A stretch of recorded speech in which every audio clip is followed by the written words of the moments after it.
બજેટમાં ઘેડને લઈ કોંગ્રેસ નેતા પાલ આંબલિયાના સરકારને સવાલ। આ બજેટમાં ઘેડનો ઘ પણ બોલાયો નથી। આંબલિયાએ આ પ્રકારના આક્ષેપો કર્યા છે। એક વર્ષ પહેલા ઘેડ માટે 1500 કરોડ રૂપિયા ફાળવવામાં આવ્યા હતા। એક વર્ષ પછી 1500 કરોડમાંથી કેટલા રૂપિયા વપરાયા તેવો સવાલ આંબલિયાએ કર્યો છે।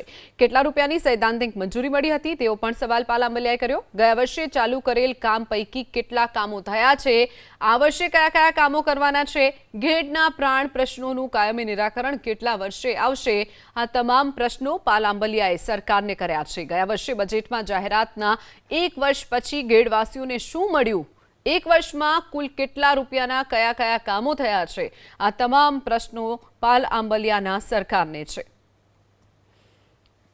બજેટ સત્રની અંદર ઘેડ વિસ્તારના પ્રાણ પ્રશ્નોના નિરાકરણ માટે રાજ્ય સરકારે બજેટમાં 1500 કરોડ રૂપિયા ફાળવ્યા હતા અને એક વર્ષ પૂરું થઈ છે।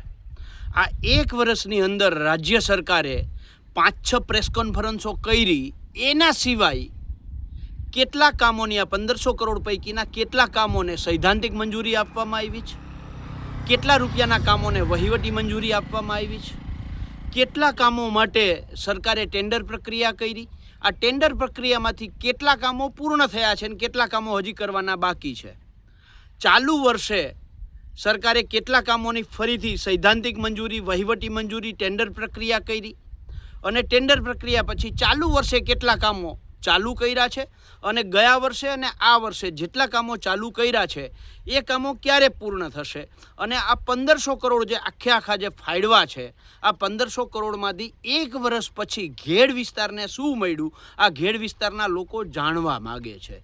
અત્યારે ફરીથી બજેટ સત્ર ચાલુ છે। આ બજેટ સત્રમાં ઘેડનો ક્યાંય ઘ પણ બોલાયો નથી। ત્યારે સવાલ એ થાય છે કે ગયા વર્ષે જે 1500 કરોડ ફાળવા એ તો વર્ષ પૂરું થઈ ગયું, એમાંથી કે જે રૂપિયાનો ઉપયોગ કરવાનો હતો એ કર્યો, તો ચાલુ હવે આવતા વર્ષે જે છે એનો નિરાકરણ માટે, એના પ્રશ્નનું નિરાકરણ માટે સરકારની શું જોગવાઈઓ છે, શું આયોજન છે, આ બાબતે કોઈ એક શબ્દ પણ બોલતા નથી।